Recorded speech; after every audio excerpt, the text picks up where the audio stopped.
നീനക്കുറുപ്പിന്റെ കോളിനെ കുറിച്ചാണ് ഞാൻ പറഞ്ഞത്. അതിനകത്ത് അവർ പറയുന്നുണ്ടല്ലോ, കമ്മിറ്റി ആയിരിക്കാം ഇത് പുറത്തു വിട്ടത്, നീ ആയിരിക്കത്തില്ല, പക്ഷെ നീ ഇതെങ്ങനെ പ്രൂവ് ചെയ്യും എന്ന് ചോദിക്കുന്നുണ്ട്. അപ്പൊ ഇവര് തന്നെ പുറത്തു വിട്ടൊരു സാധനമാണെങ്കിൽ ഞാനത് എങ്ങനെ പ്രൂവ് ചെയ്യും? അത് ഭീഷണിയാണല്ലോ അത്.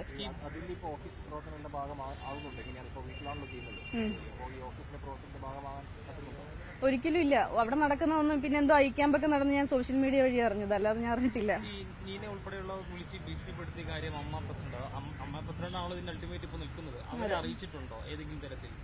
നീനക്കുറുപ്പ് ഇങ്ങനെ സ്ഥിരം എന്നെ വിളിക്കുന്ന കാര്യം ഞാൻ പറഞ്ഞിട്ടുണ്ട്. അപ്പം ഞാൻ തന്നെ എന്നിട്ട് ഞാൻ പറഞ്ഞു, ഞാൻ അവരോട് ഇനി സംസാരിക്കുന്നില്ല. അപ്പൊ മീറ്റിംഗിൽ വരുമ്പോൾ ഈ കാര്യങ്ങൾ ഓപ്പണായിട്ട് സംസാരിക്കാൻ പറഞ്ഞപ്പോൾ ഞാൻ പറഞ്ഞു, എനിക്ക് നീനക്കുറുപ്പിനോട് സംസാരിക്കേണ്ടെന്ന് പറയും. നീനക്കുറുപ്പ് എന്നോട് സംസാരിക്കുന്ന കേട്ടാൽ നിങ്ങൾ പോലും അന്തം വിട്ടോ, ഇത്രയും സ്നേഹമുള്ള ലേഡിയാണോ എന്ന് തോന്നിപ്പോകും.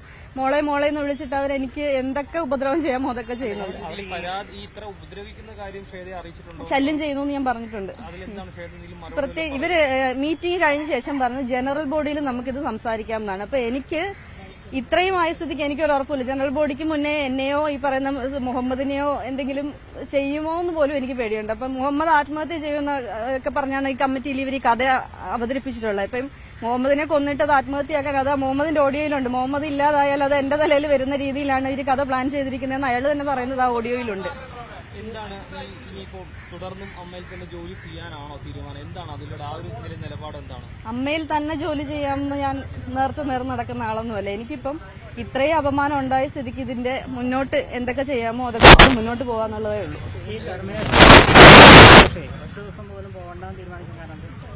ഞാനല്ലല്ലോ തീരുമാനിച്ചത്. ഞാൻ വീട്ടിലിരുന്നാൽ മതിയെന്ന് അമ്മ അസോസിയേഷനിലുള്ളവരല്ലേ തീരുമാനിച്ചത്. ക്യാൻസൽ ചെയ്ത ശേഷം ഞാൻ വീട്ടിലിരുന്നാൽ മതിയെന്ന് അവര് പറഞ്ഞത് പ്രകാരമാണ് ഞാൻ വീട്ടിലിരിക്കുന്നത്. കുക്കു പരമേശ്വരൻ ഓഫീസിൽ വരുന്നിടത്തോളം ഞാൻ സേഫ് അല്ല എന്നുള്ള രീതിയിൽ പറഞ്ഞിട്ടാണ് തിരിച്ചെടുത്തു. അത് മീഡിയയുടെ മുമ്പിൽ തിരിച്ചെടുത്തു എന്ന് പറഞ്ഞു. പിന്നെ ഞാൻ എവിടെയെന്നുള്ളത് ആരെങ്കിലും ചോദിച്ചോ? പ്രസിഡന്റാണ് എന്നോട് കമ്മ്യൂണിക്കേറ്റ് ചെയ്തിട്ടുള്ളത്.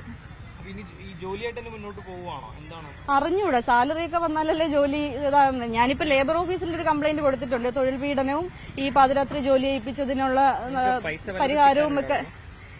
ഈ ഓവർ ടൈം ചെയ്തതിനൊന്നും 5 പൈസ തന്നിട്ടില്ല എനിക്കതൊക്കെ വേണ്ടേ. അപ്പൊ ഞാൻ ലേബർ ഓഫീസിൽ പരാതിയായിട്ട് മുന്നോട്ട് പോകുന്നുണ്ട്. എല്ലാം ഉണ്ട് വിത്ത് എവിഡൻസ്.